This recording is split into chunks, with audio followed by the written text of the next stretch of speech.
সম্মান ফেরত না দিলে আর ক্রিকেটটাই খেলবো না, কথাটি কার? বাংলাদেশ ক্রিকেটের এক সময়ের পোস্টার বয় এনামুল হক বিজয়ের দীর্ঘদিন অবহেলা আর ব্রাত্য হয়ে থাকা এই ব্যাটার যেন এবার ফেটে পড়েছেন অভিমানে।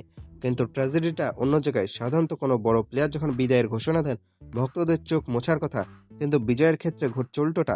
বাংলাদেশের এক বিশাল অংশের দর্শক এখন সোশ্যাল মিডিয়ায় বলছে, ভাই শুধু আপনি কেন, পুরো টিমটাকেই নিয়ে এমন একটা বিদায় নিতেন। আজ আমরা কথা বলবো বিজয়ের সেই ভাইরাল হওয়া হাহাকার আর দর্শকদের এই অদ্ভুত সুখী প্রতিক্রিয়া নিয়ে। বিজয়ের কণ্ঠে ঝরে পড়েছে এক চরম দীর্ঘশ্বাস। তিনি বলেছেন, গত 2 বছর ধরে আমার কোনো ইনকাম সোর্স নাই।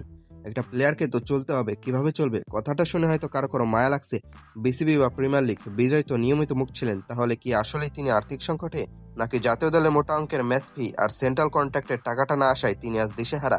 একজন ক্রিকেটার যখন মাঠে পারফরমেন্স দিয়ে নয়, বরং টাকা নেই বলে ইমোশনাল কার্ড খেলেন, তখন পাবলিক সেটাকে কিভাবে নেয়?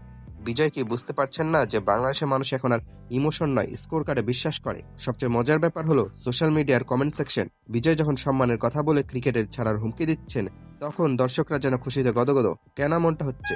উত্তরটা সোজা। গত কয়েক বছর ধরে বাংলাদেশ ক্রিকেট ভক্তরা ব্যর্থতার এক মহাসমুদ্রে হাবুডুবু খাচ্ছে। তারা দেখছে বিজয়রা ডোমেস্টিক ক্রিকেটে রানের পাহাড় গড়েন, কিন্তু জাতীয় দলের জার্সিতে সেই একই শামুকের গতি আর অস্থির শট।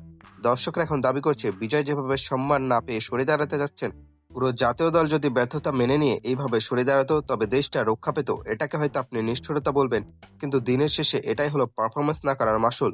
বিজয় বলেছেন তাকে সম্মান দেওয়া হচ্ছে না, কিন্তু বিজয় ভাই, আপনি তো এক সময় বলেছিলেন আপনি বিশ্বমানের ওপেনার। সে বিশ্বমানের ঝলকটা শেষ কবে আন্তর্জাতিক ম্যাচে দেখা গিয়েছিল, সেটা মনে করতে আমাদের গুগল করতে হবে। সম্মান তো আসলে চেয়ে পাওয়ার জিনিস না, এটা আদায় করে নেওয়ার বিষয়।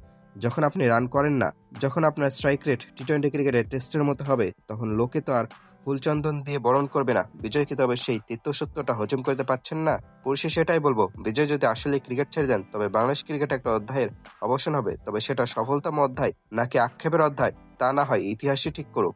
বিজয় ভাই যদি সম্মান না পান, তবে বিদায় নেওয়াটাই হয়তো বুদ্ধিমানের কাজ। কারণ দর্শকরা এখন আর ইমোশনাল ব্ল্যাকমেল ধরা দেয় না, তারা দেখতে চায় জয়। আর সেই জয় যখন কেউ এনে দিতে পারে না, তখন তার বিদায় সংবাদেও মানুষ খুশিতে তালি দেয়।